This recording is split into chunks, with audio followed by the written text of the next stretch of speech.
Les rois, les seigneurs, depuis plus d'un siècle. Ceux qui ont ancré ce sport dans leur tradition nationale, dans leur identité profonde. Les All Blacks.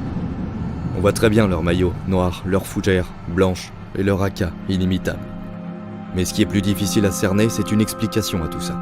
Une explication au fait qu'un pays d'à peine 5 millions d'habitants façonne des générations de joueurs de génie. Une explication à une suprématie quasiment inébranlable.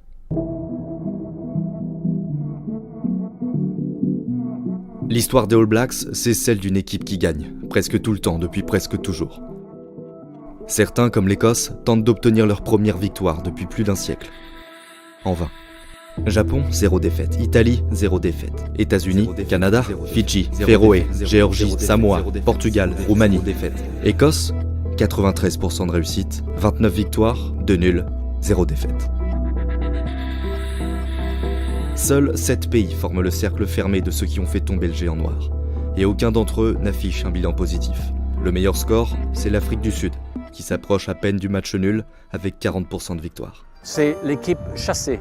Tout le monde veut nous battre, tout le monde veut épingler le maillot des Blacks à leur tableau de chasse. You love winning, but I guess that fear of losing or fear of dropping the standards or letting your teammate down, that's what drives the success. It's not wanting to win. I think the win is a byproduct of what we build within the team environment.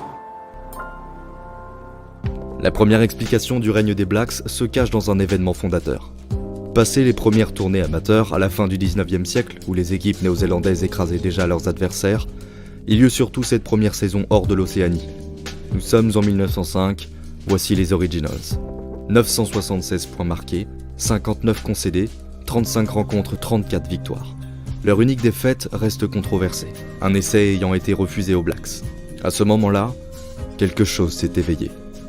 Ces premières tournées en 1905, en 1924, ont vraiment créé une espèce de moule pratiquement invincible qui a créé l'image du rugbyman néo-zélandais et l'image de réussite. Tous les joueurs qui sont venus après ça, ils ont été obligés de faire aussi bien, si ce n'est pas mieux, pour défendre un peu l'honneur du pays.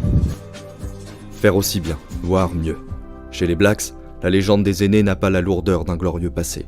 C'est la promesse de victoire à venir. Une promesse offerte à chaque nouveau joueur. Quand on devient All Black, pas de bizutage, pas de blague, mais une cérémonie millimétrée, censée intégrer le petit nouveau dans la grande épopée.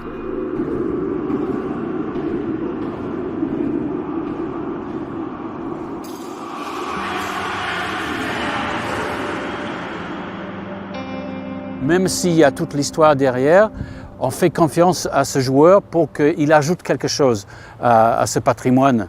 Et quand on le fait rentrer dans l'équipe, par exemple, il doit se mettre devant les autres joueurs et leur dire ce qu'il compte apporter à l'équipe. Et ce qu'il peut apporter à l'équipe sera consigné ici. Un joli livre en cuir noir offert à chaque nouveau Black, le Black Book. En première page, le maillot des fondateurs, les Originals, l'équipe de 1905. Sur celle d'après, celui des Invincibles de 1924, l'équipe aux 32 victoires sur 32 matchs. Les pages s'égrènent comme autant de succès, jusqu'aux pages blanches que le nouveau venu sera chargé de remplir lui-même. Portés par leur équipe, les nouveaux joueurs sont aussi soutenus par une incomparable ferveur. Celle d'une nation néo-zélandaise qui pense rugby, qui vit rugby. Les All Blacks changent l'humeur de ce pays. Si les All Blacks gagnent le prochain match, les gens vont au travail avec le sourire, tout le monde est heureux. Si on perd, oh mon Dieu, l'humeur change, tout est sombre. C'est comme aller à un enterrement. Tout ça, ça commence très tôt, dès l'enfance en réalité. Il suffit de voir ce qui se passe à la pause du midi dans beaucoup d'écoles du pays. Vrai terrain, espace vert, poteau de fortune, l'important c'est de jouer dès qu'il y a un peu de temps libre. Et l'expression que j'utilise, c'est que la culture mange la stratégie tout cru. Et évidemment, tu as une stratégie, mais quand tu es sur le terrain et quand tu es en difficulté, c'est la culture qui va te sauver. I've witnessed it.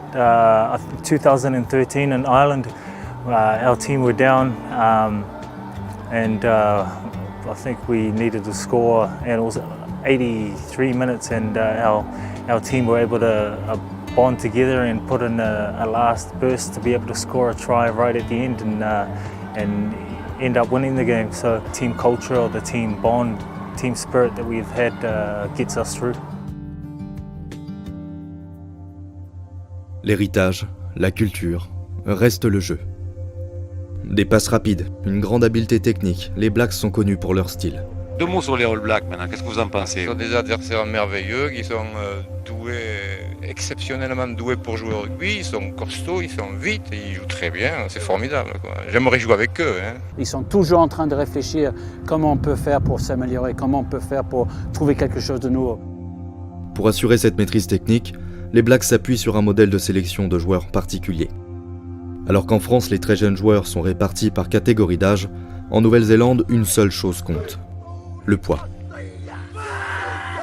Résultat, les plus gros gabarits ont du répondant, ils progressent plus vite et tous les joueurs se tirent vers le haut. À la fin de l'écrémage, il ne reste que les meilleurs.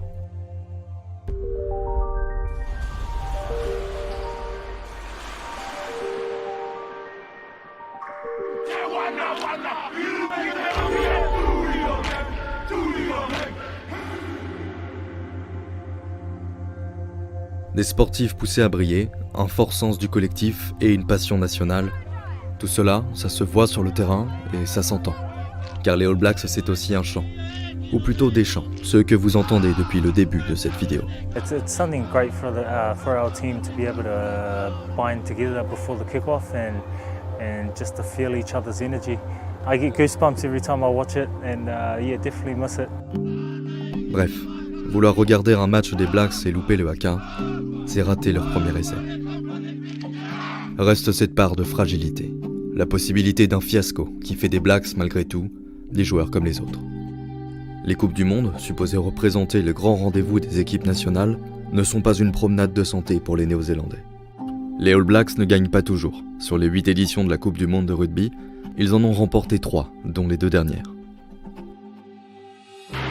Je suis convaincu que pendant cette Coupe du Monde, les Blacks vont sortir quelque chose de nouveau.